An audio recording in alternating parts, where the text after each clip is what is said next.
uh, our fearless president and CEO, Terry Gerton, is going to regale us with what I think is, some genuinely breakthrough research about how to talk about good government in a way that restores Americans' faith in its institutions. I've seen this a couple of times in a couple of formats, and so I'm really grateful Terry was able to find time to spend with us this morning. So Terry, I'm just going to hand it over to you to give more background and the presentation, and then hopefully we'll have a rich discussion. Well, thank you, Robert, and thank you to all of you who've made time today on the Friday of Labor Day weekend to join for this conversation. Before I jump into the slides, I do want to say for all the Napa Fellows on the line, voting ends tomorrow. So if you have not already voted for the Fellows slate and the board selection, please make sure you do that. Caitlin's on the line, so if you have any questions, you can ask her in the chat. But please, please, please vote. You can't vote early and often, but you can vote easy with the easy button on the voting process for this year. So now that we've got our public service message out of the way, we'll jump into the slides. Amanda, if you go to the next slide. So you know that we've been talking a lot about trust in government in this forum. And you also know that NAPA, typically before a big presidential election, will do a focus on policy papers or recommendations for the next administration. And as we were thinking about that earlier this year and what we would do, we decided that policy papers probably weren't the thing to spend time on, that as good as they make us feel, nobody was really going to read them.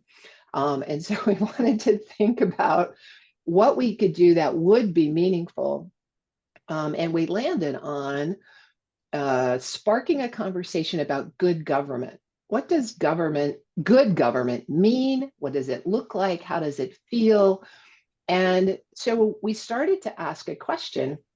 If you were going to ask the average American on the street to describe good government, what words would they use? And so we started down that line along with this idea of our working theory that people will trust government more if they perceive government as competent and able to deliver results. And that comes right out of Ed's work in the Agile Government Center that we've been doing. So to move down that road, we knew we needed to bring in some professional help, if you will. And so we engaged Frank Luntz to help us understand the language that people use to describe good government. You know, there are a number of people who poll in this space, and we thought it would be important to get the perspective from the side that doesn't really think government is very good. And so Frank was willing to come on board with us. And I think not only did he give us back a great product, but we had a pretty significant impact on him in looking at this. And so he is now an avid supporter of the language of good government. If you see him on TV and his interviews, you'll find that he's picked up a lot of the language that we're going to show you today. And just a little blurb there of his approach. 1,000 people who responded online. It was balanced across political persuasions and geography. And there's a margin of error of plus or minus 3.2%. All right, so any questions about that background before we jump in? Okay, Amanda, go ahead. So just as a quick summary slide, I want to show you these. Frank's response to us was 107 slides in a deck, but these slides were scattered throughout kind of as the summary of the points about words that work when you're talking to people about what they want government to deliver.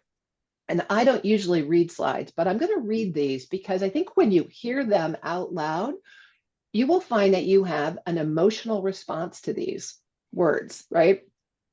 Government works best for you when it has no, government works best when it works for you. No exceptions or excuses. It's your government, you pay for it. You have the right to expect a track record of meaningful, measurable results. Our government should provide the services and support we want, the safety and security we need, and the opportunity for a better quality of life we deserve. Good government is about genuine accountability, but more is required. Good government keeps us safe and secure at home and abroad. Good government puts us in charge as it supports struggling Americans and their families. Good government is efficient and effective with our hard-earned tax dollars. I mean, you hear those and they resonate. You can understand why when people are given long lists of choices about words that they think work, that these rise to the top. And so what our challenge is as we go through the next couple of months, you're going to see a lot of conversation from NAPA about good government. You'll see these words a lot because when we talk to ourselves inside the public administration tent or the government tent, we use a lot of technological words. We use a lot of professional language, but that language is not resonating with the people who are served by government. So we're going to talk about how government works for the people in this country. We have to learn to use words that resonate with them. Amanda, next slide. So one of the things that also came through in this work is the things that people already believe about the government, the narratives that are out there that this new kind of vocabulary can help us counteract. So people already think that government and government agencies are polarized. They already think that they're unaccountable and irresponsible. They already think they're inefficient and effective. They already think that they are corrupt. So if we're going to break through this opening bias, we've got to then be even more intentional in the words that we use to describe the government programs that we want people to understand and respond to. Next slide. Part of the work that Frank also did was visuals. What visuals do people respond to? What visuals resonate with people? The one that was universally positive is the image of the Constitution. People understand that. It's a core founding document. Everybody agrees that government should be in line with the Constitution and that the Constitution is the core of what we do. When you get beyond that, there's a lot of difference in how people respond to varying different visuals. But one thing is very clear, and this, I think, runs against our natural bias. We want to make the case for government performance with charts and data and statistics and graphics. And most people, at least based on this polling, don't buy that at all. What they want is stories. They want to hear about how government really affected the people they know, their neighbors, people like them, people and places where government made a difference. They want to see that in picture, in video, in stories, and they want those stories to be short. Thinking this helps us, I think, be very strategic and take a very different strategic mindset about how we communicate government performance. We gave sort of a version of this deck at the Association of Government Accountants conference a couple of months ago. And my recommendations to them, because that was the oversight community who lives on charts and graphs and statistics, is put them all in the appendix. Make the report stories. Tell stories about the impact of government performance and government programs that relate to people. And you put all your data and your stories in the back. Next slide, Amanda. There are a number of slides in Frank's deck that talk about words that work. Some of them I've shown you already, but I think this and the next slide are really important. Use this phrase, not that phrase. Don't talk about government administration. Talk about government agencies and government programs. If you want to tell a negative story about government employees, you can call them bureaucrats, administrators, and officials. But if you want to tell a positive story, you want to talk about people who work in the civil service or civil servants or government workers. You don't want to talk about governance. That is a word that goes nowhere. You want to talk about government, good government, not performance, but results, specifically meaningful, measurable results. Innovative and agile are okay inside the tent, but outside the tent, you want to talk about effective programs. Merit-based systems, sort of an inside the tent phrase, but performance-based systems for government employees outside the tent. Efficient and effective. Nobody seems to care if government is run like a business. They want to know if they're using if we in government are using their tax dollars efficiently and effectively. Next slide, Amanda. Just a few more. Equitable, compassionate, easy to use, does not resonate, helps struggling families is where people are at. Again, productive, effective, transparent.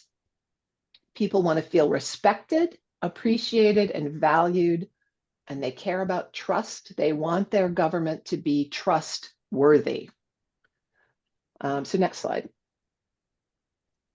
All right, so here's where some of that comes from, along with the rest of the slides. You can see trustworthy, accountable, in touch with people, transparent, rises to the top. You can see the words that slip to the bottom. Collaborative, inclusive, equitable, innovative, right? So those are words that don't inspire confidence, the words that do on the top to the left. Next slide, Amanda.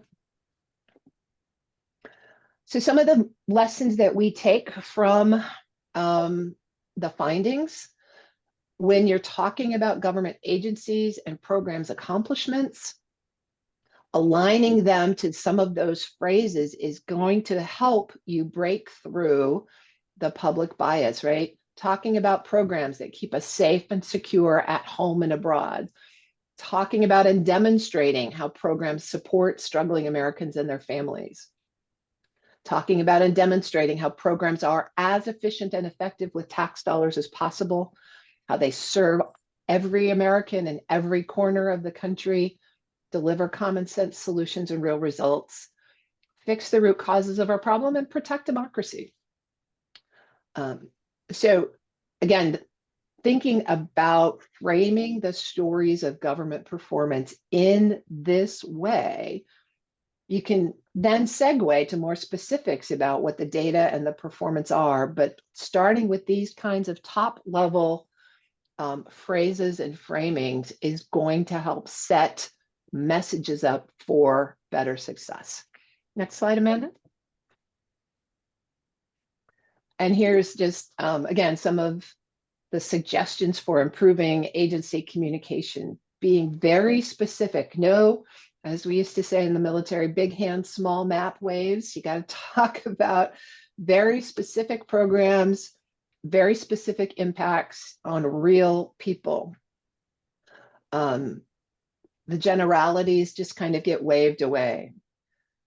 This one's really important and I think goes against a lot of people's instinct, but it is to speak early and often with the public, with the stakeholders, sharing stories, building context, getting people acclimated to the details of a program in small bites. Don't expect people to take all of that information in at once, but start over a period of time with nuggets that begin to provide context, that provide evidence, that tell the truth, that show real people, that share success stories, and be out in the public with that all the time.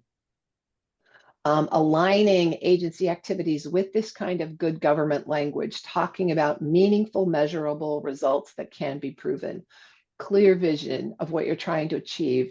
The language around imagine is very, very powerful. Imagine if no child in your community went to bed hungry. Here's what we do about that, right? So thinking about that imagined language can begin to frame a very, very positive conversation.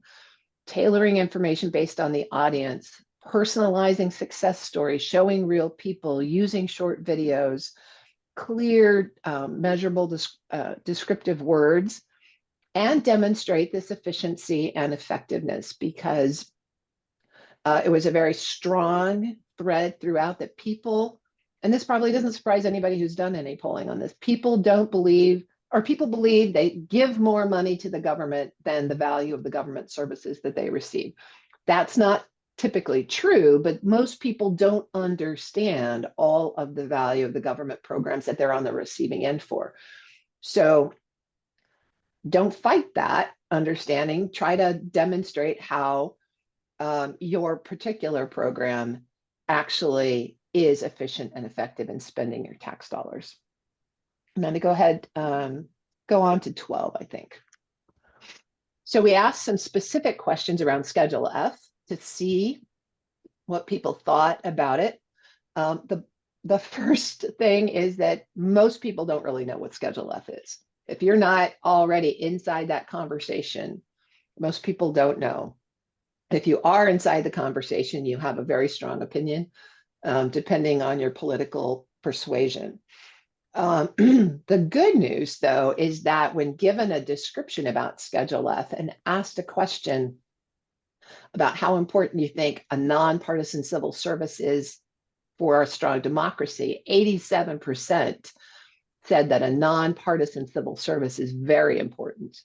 So they don't know Schedule F necessarily, and they don't know all the technical language associated with it. But when given the description, there is a strong preference for a nonpartisan civil service. So again, back to words that work, building your argument as an opposition to Schedule F is not going to get you anywhere, but reinforcing the need for a nonpartisan civil service and how important that is to government programs that deliver meaningful and measurable results, that support democracy, that's the kind of argument, positive statement that will resonate more.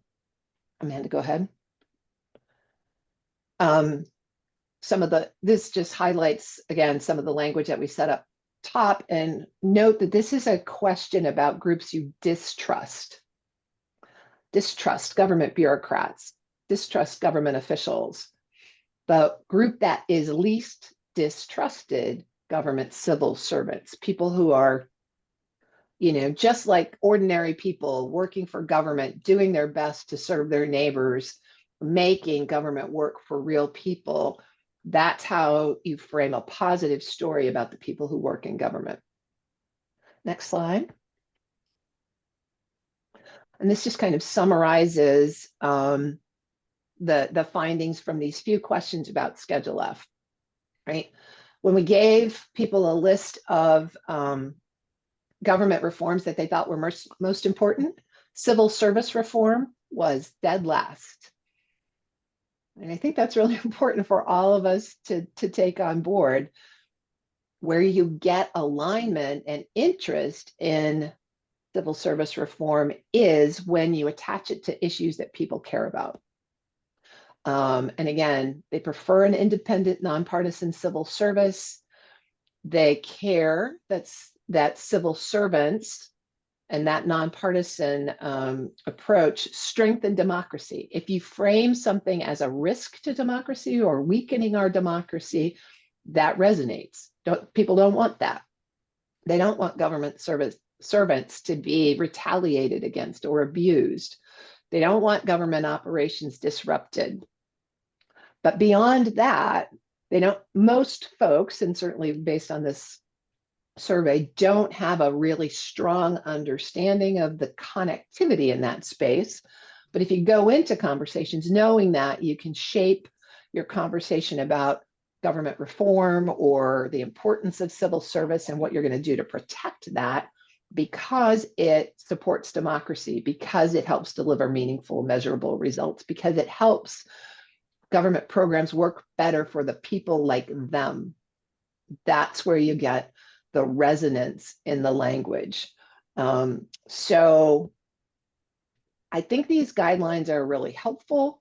I think that they help us begin to think about how we shape the conversation around good government so that we build a conversation that seems honest, that seems transparent, that seems true, that people can attach to emotionally, and then get into the details that you want them to attach to intellectually.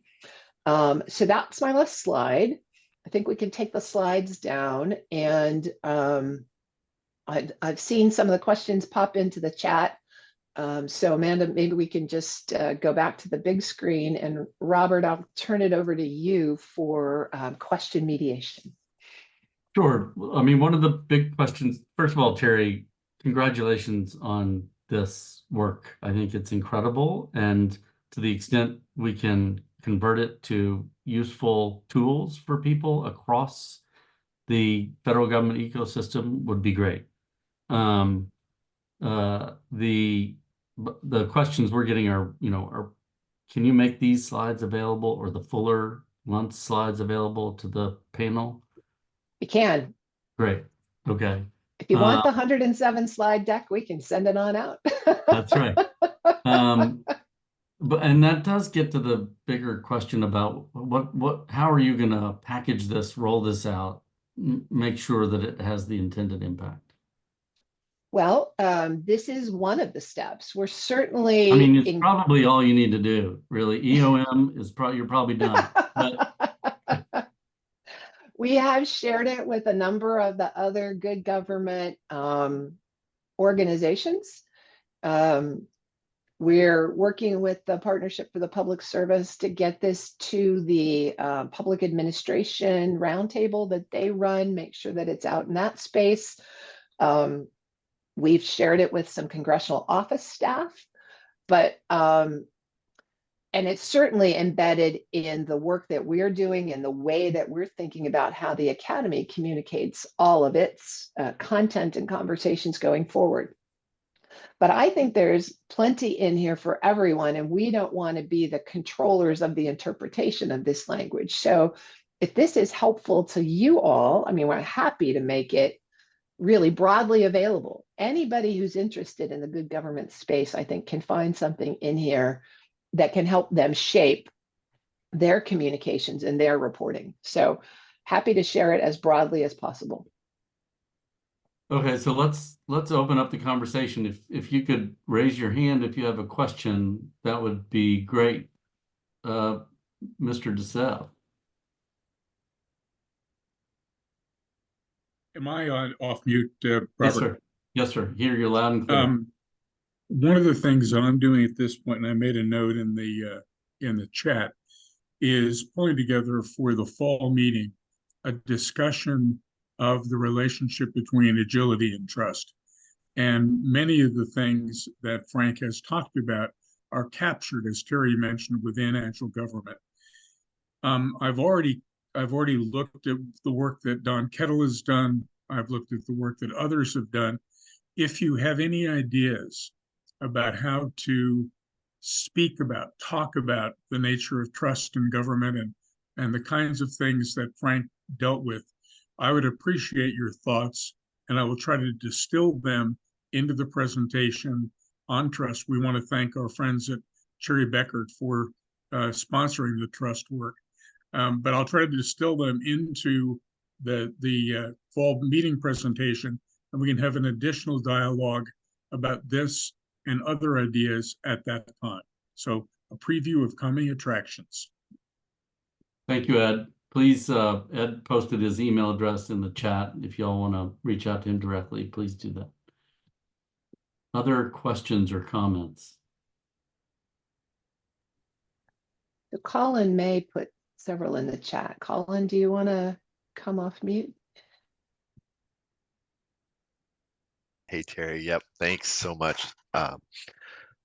As a member of SEA, we had heard about some of this happening and was really exciting. And the detail has been very helpful. One of the things that just as a member of the IG community, so much of this language is embedded in the IG Act.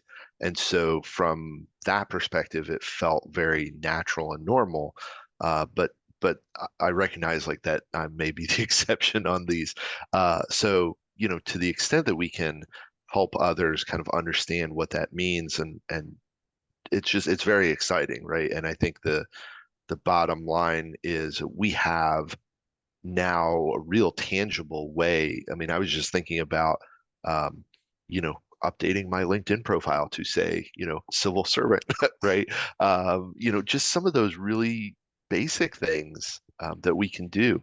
And to Ed's point, one of the things that we're doing internally, because of engagement, our FEVS scores are not where we'd like them to be. We're actually reading Stephen M. R. Covey's book, The Speed of Trust. And there's so many tools in there as well that I think could be very useful for everyone. So just offer those. And then, yeah, really, really love this and love this space and love the fact that Napa is, once again, at the forefront of this critical issue. So thanks. Yeah, thank you, Colin. Rich or Terry, do you have any reaction to that? I didn't.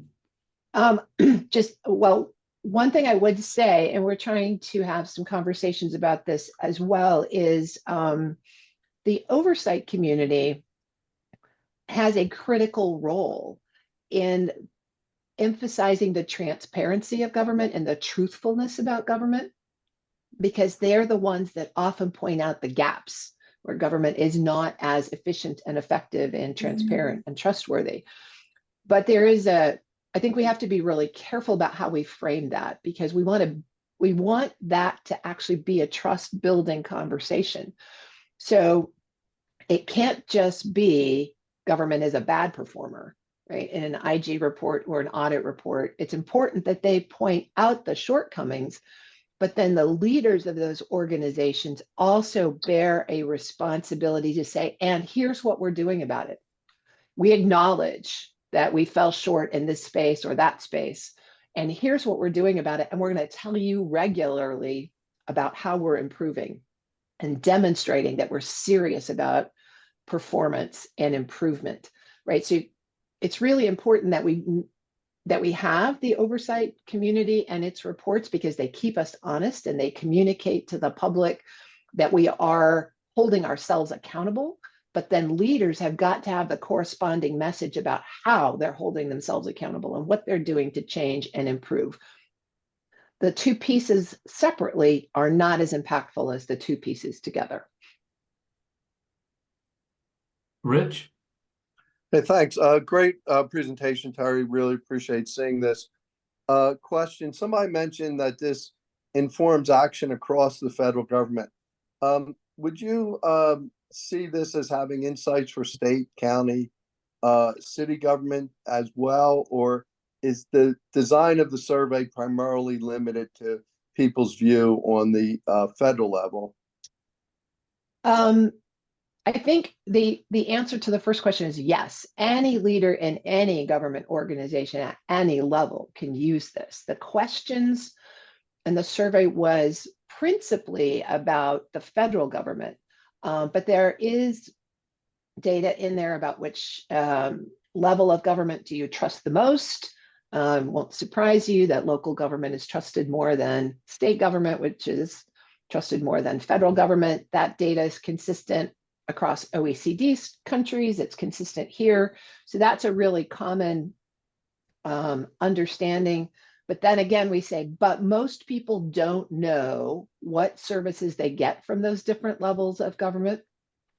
Part of Frank's work was a focus group, and the questions were always about, how does the federal government help you? And the responses were always about the DMV. And we kept saying the DMV is not a federal activity. And people said, but that's my experience with government. So I think we have to understand that and accept it and then work with it. So yes, I think every leader in every level of government can use this same approach to speak about their programs in a way that makes them accessible to the people that they're serving. Then my follow-up would be, I know this is a larger discussion. I saw chat pieces, really thinking about a strategy to work with NACO and ICMA and NCSL on disseminating this, as well as with the academic deans, because this is a really valuable message to those teaching in MPA programs and other programs that affect others. So for a future discussion. Thanks, Rich. Other questions for Terry? Alex. Hey, good morning. Thanks for the great presentation, Terry, and thanks to you and the partnership and the others for spending so much time helping us think about how to talk about this in government. For folks who don't know me, I'm Alex Snyder. I work on the President's Management Agenda over at GSA. And I have a question about kind of change management. So like what I hear from this presentation is how we talk about government matters.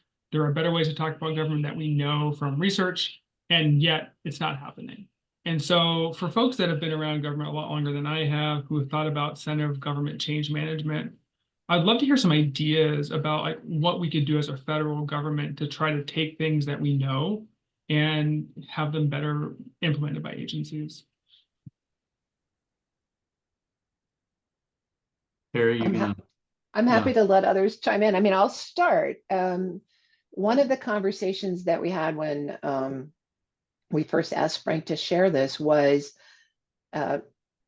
getting government agencies, especially at the federal level, to think about how they tell their stories.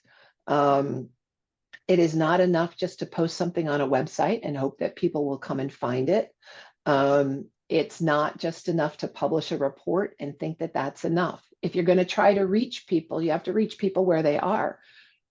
They're on Instagram, they're on social media, they're consuming data in small bites, typically in a video or an audio fashion.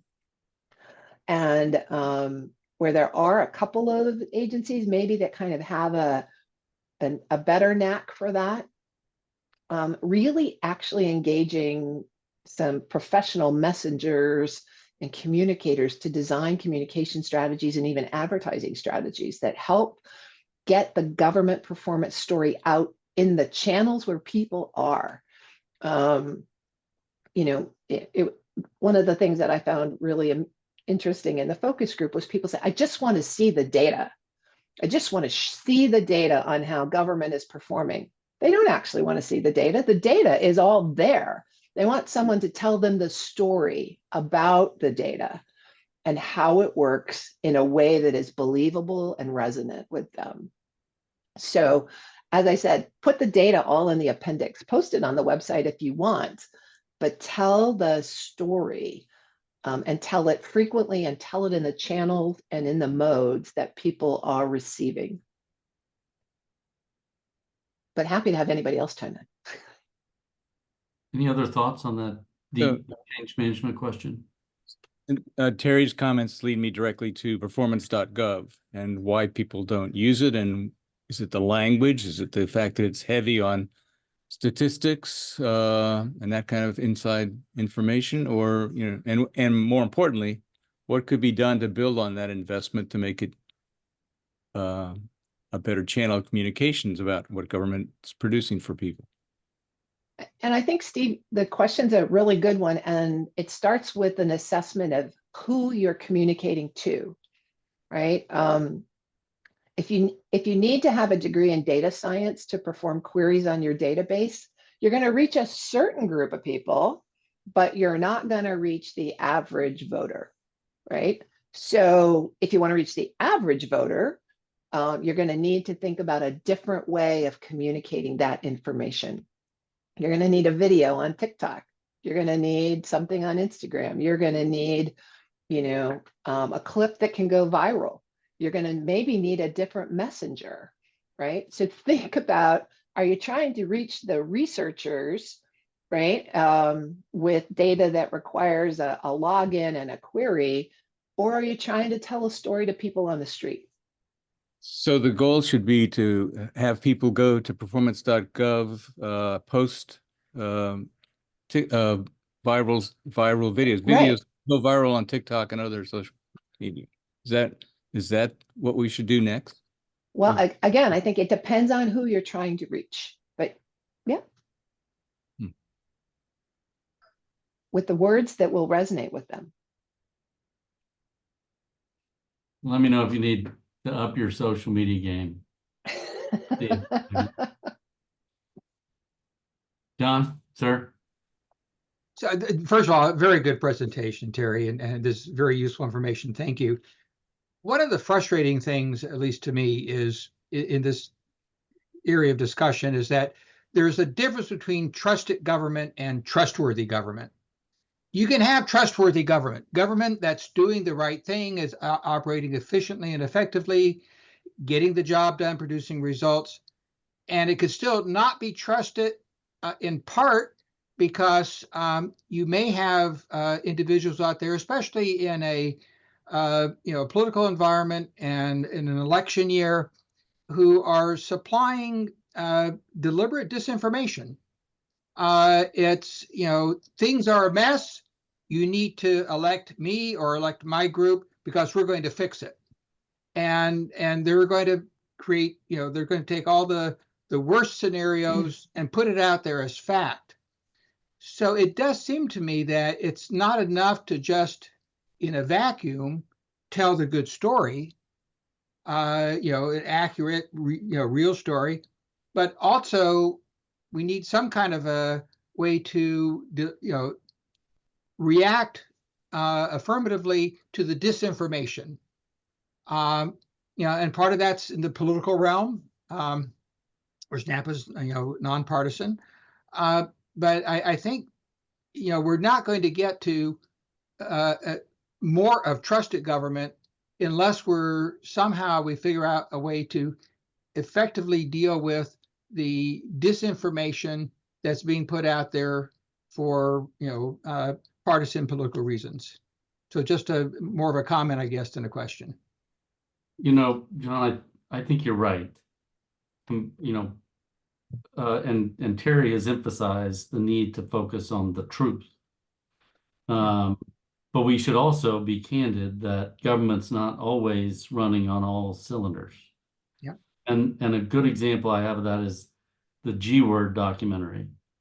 So this is a Netflix series that the Obamas produced to try and lift the veil on a lot of the good the government does. And one of the agencies they featured was the FDIC. Great story about how they very professionally go in to take over struggling banks and the civil servants who manage that process. It was, for geeks like us, it's compelling stuff in a very accessible way. But then the FDIC goes and, I'm just going to use a tawdry metaphor, but I'll keep it clean for the EOM panel. But they really did undermine all of that by mismanaging the agency. The leadership there just sort of fostered a really toxic environment there. So, Terry also made the point about the fact that we need to be candid, but approach our transparency in a way that commits to solving problems, doing better in the future. I don't know, Terry, if you have another reaction to John's comments. Only to say that our NAPA's perspective at this point is to share the positive side of this about how to communicate better. I welcome all of you to take this into your own networks and share it to have that kind of broader impact. Great. Chris, ma'am? Yeah, thanks, Robert, and thanks, Terry, for the presentation. Just fantastic stuff. Obviously, I've seen the full deck, and it's just very, very impressive and helpful. Very quickly on Steve Redburn's point on performance.gov, and just to underscore what he was saying, in the early years of performance.gov, when my former colleagues at GAO did work on PGov, and had a whole set of criticisms that it was organized and structured, and the vocabulary was all for people that were already deeply immersed in government nomenclature, government structures, understanding of processes. The response that they got back from OMB was precisely that, was yes, that performance.gov's primary audience was supposed to be other federal officials that needed to find like-minded programs or like programs in their particular area that they could coordinate and reach out to. Obviously, GAO pushed back on that, and on a number of levels. But there's been real positive development since then. And I think, in particular, just to mention that the organization now about programs around life experiences really gets to some of the stuff that Frank is talking about in his slide deck. It's organizing government around the problems or issues or questions that citizens have, rather than around the structures and processes of government. We used to say all the time at GAO is that people don't live in federal agencies or federal funding streams. They live in neighborhoods and communities. And so we need to be able to talk to them in that regard, or government needs to talk to them in that regard. And again, I think the life experiences approach that OMB is now using on PGov is a very positive development. It needs to be built out on that as well. Thank you.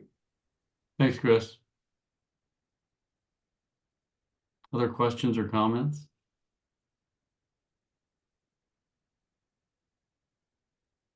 This is Don. My apologies for not raising my hand.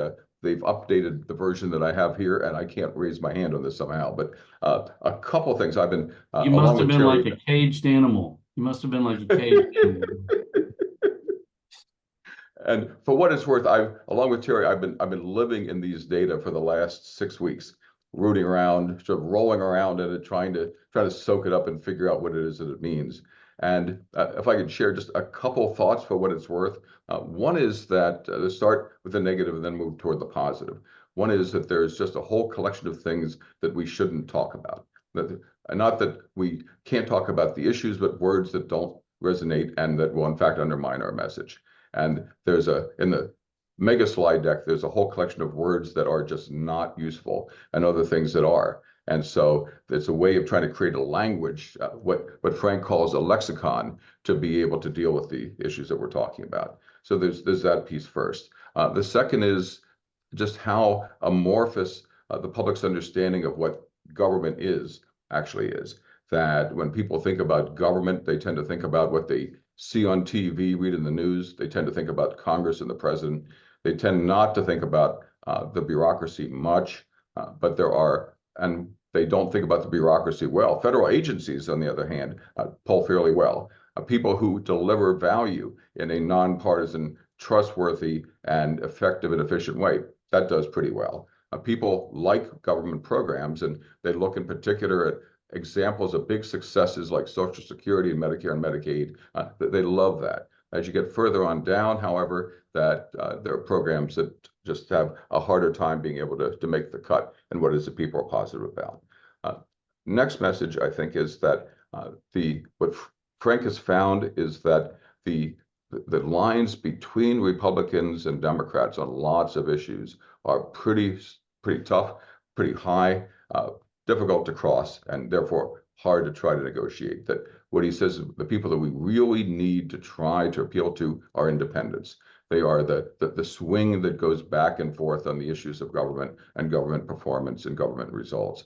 And so that need to have a targeted message. I shared something in the chat about trust, and it is true that people in general trust local government more than the federal government.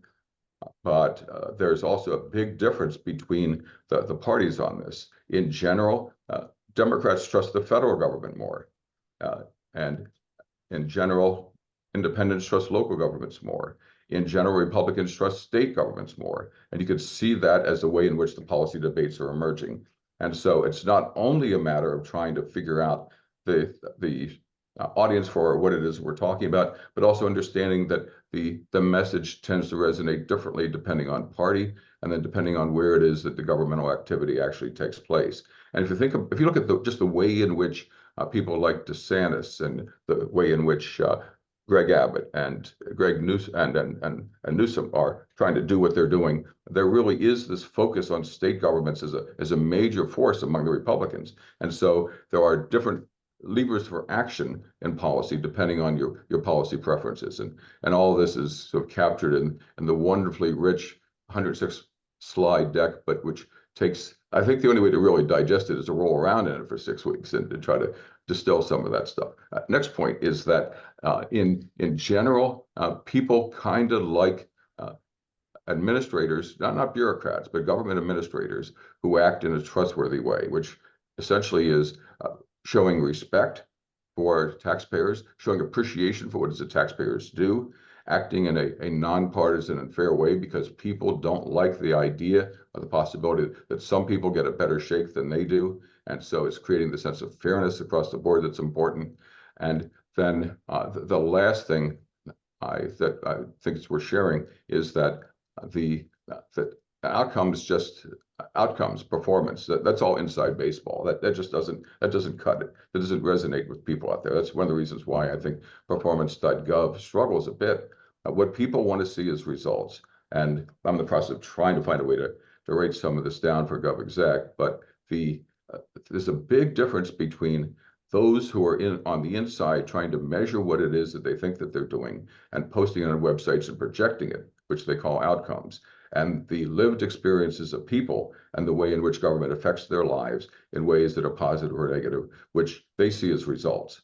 And so we not only need to be keenly aware of the use for which government data is being generated and used, but also the fact that from the perspective of people, what really matters is whether or not they feel that they're being treated well and treated respectfully, and that the people who are treating them are competent and efficient and effective and not wasting their money. And that in the end, what happens is that they have a government that produces results that matter to them in their daily lives. And one of the things that I think is a kind of side piece that reinforces this is that if you look at why it is that people are worried about inflation, even though the inflation rate is coming down, is that the statistics on inflation don't match their lived experiences when they're buying gasoline and bread and eggs. And so I think that our recognition of the fundamental importance of trying to tailor not only our messaging, but also our actions in ways that create trust in the process, and at the same time produce results that matter to people. Understand that we need to, in a sense, build government from the outside in to make sure that it works. And that, I think, is a central message that comes through in the 106 slides. Thank you, Don. Questions or comments? Other questions or comments? Alex.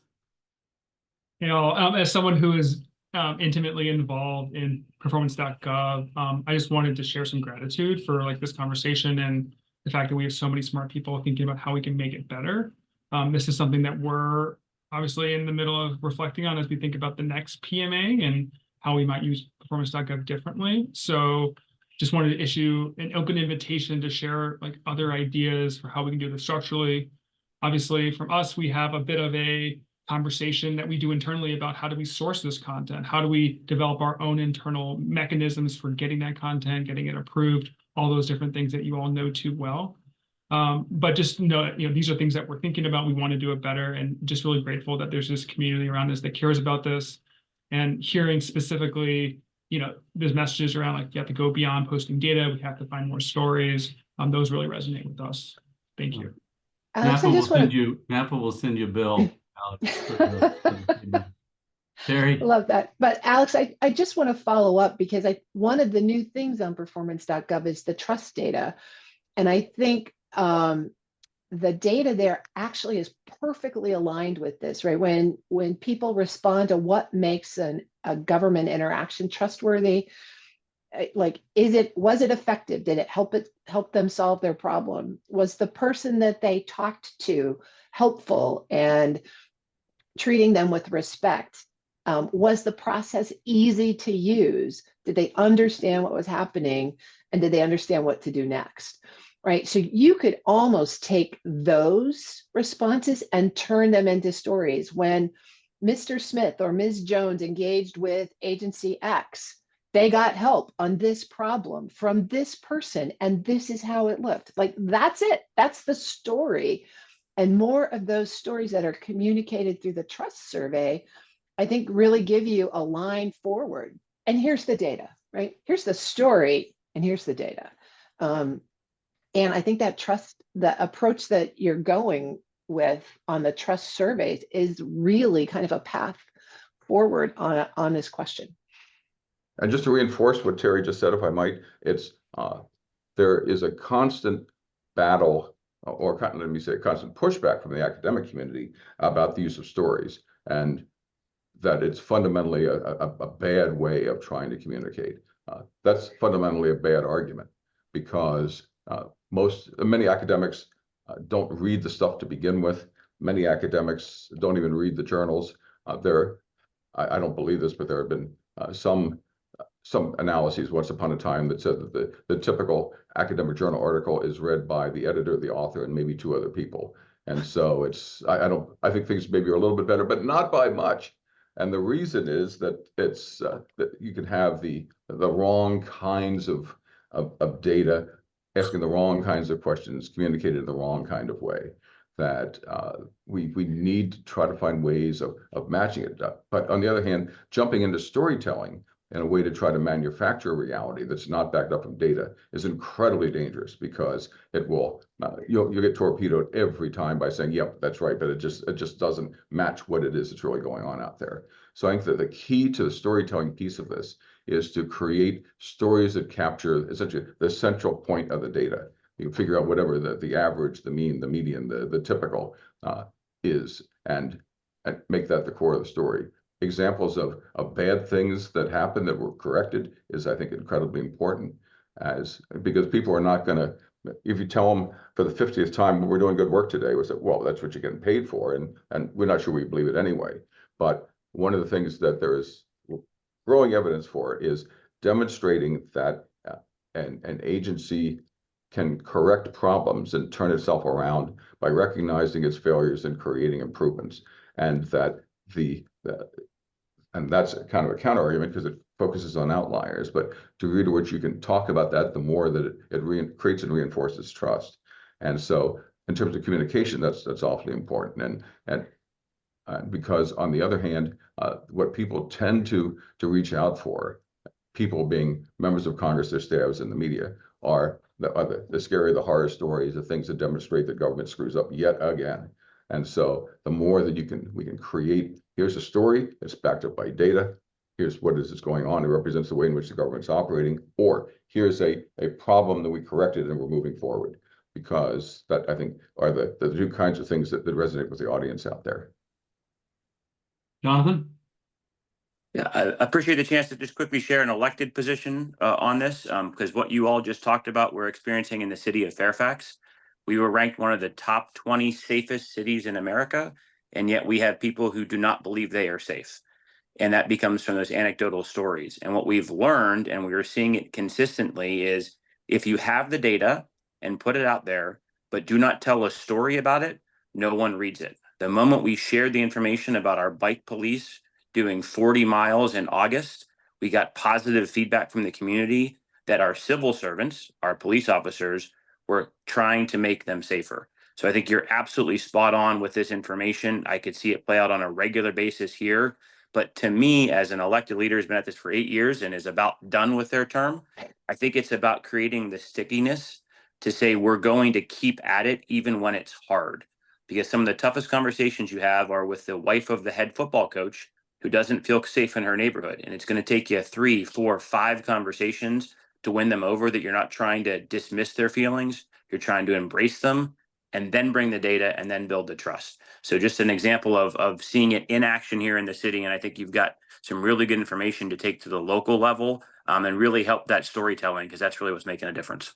Yeah, that's very compelling. Once we get the language and the tactics right, it's really playing the long game, right? Colin. Thanks. I have one question and one comment. In the data, did Frank talk about return to office? Was that part of any of the? Okay, good. Nobody cares where they work as long as they're efficient and effective and deliver meaningful results. Exactly. And so to me, this is also about how, in our leadership development programs, right? How are we bringing this to the forefront for our emerging leaders, for our SES cadre, for the 15s who are running these programs? How do we get them to understand that strategic communication is absolutely an essential leadership skill, And because of the words that we use matter, the stories that we tell matter, how we use data matters, right? It informs all of this. And, you know, part of this is, you know, as Jason was saying in the chat, we do have to recognize that there's the issues internally, right, with our government agencies that we have to own, and we have to think about how the cultures that internally we provide as leaders have a direct impact on local you know, outcomes and results. So, you know, the person that you call you know, or walk into the IRS or Social Security Center, you know, may not enjoy their work because of the work environment that that leadership has established. So just from a developmental standpoint, I do just put it out there that this is something that I think is really critical for our leadership development piece. Thanks. Yeah. Terry, any reaction? Again, you can become a major transmission network of this. I think, you know, having grown up in government, like many of you, we think that presenting the data is how we stay nonpartisan, right? Here's the data. It's just the data, you know, and so we get very uncomfortable with the soft side of communications. But I think what we learned from this is that you've got to lead with the soft side of communications. It doesn't matter what your data is until you lead with the story. And so, Colin, to your point, you know, again, I'm happy to make this as broadly available as possible so that all of you can take this back into your organizations and begin to share this and have this conversation that, you know, nobody's going to believe us about our data until we have the stories up front that we can tell, except for the handful of people who really spend all day in the data.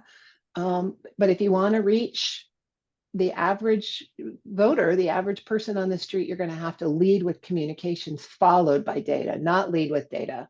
And so I think that's a lesson for all of us to learn that kind of maybe runs counter to our grain, counter to the way we were trained, but we have the opportunity to change this conversation now.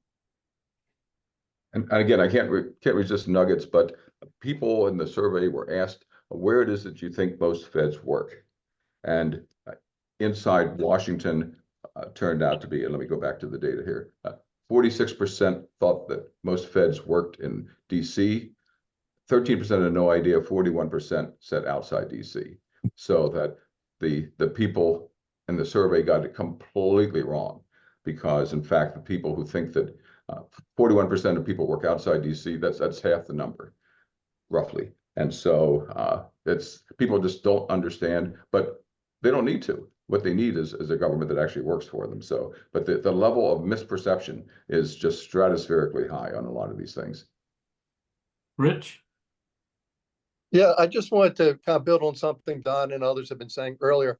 I agree with Don that in academia, there's this drive for large data set research, but that's only a part of academia. There's large segments of it that really value, whether they call it narrative inquiry or stories. And I think the former CEO and president of California Healthcare Foundation, Dr. Bob Ross, had a great formula for this, which is no stories without numbers, no numbers without stories. And I think that just amplifies what Terry's been saying about this. And it really puts a premium on those of us talking about this being good storytellers and learning how to tell good stories in addition to backing up with data. I love that phrase. Thanks for sharing it, Rich. Other questions or comments? All right, Terry, thanks for doing this. Thanks for commissioning the research. And I think this group is part of the Army that'll help get the message out to the extent Napa can churn out a variety of products based on the work. Any parting thoughts? Just to say thank you. Again, I'm happy to share the short deck with all of you. If you want to follow up, we can send a long deck, but I think the short deck maybe is the way to start. And so we'll get that out to everybody that participated here.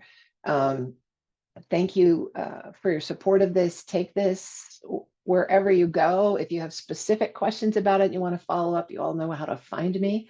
And just one final reminder, if you're a fellow and you haven't yet voted for the fellow slate and the board, please do that before you take off for all of your other fun Labor Day weekend activities. So Robert, thanks for the opportunity to Yeah. share with the group today.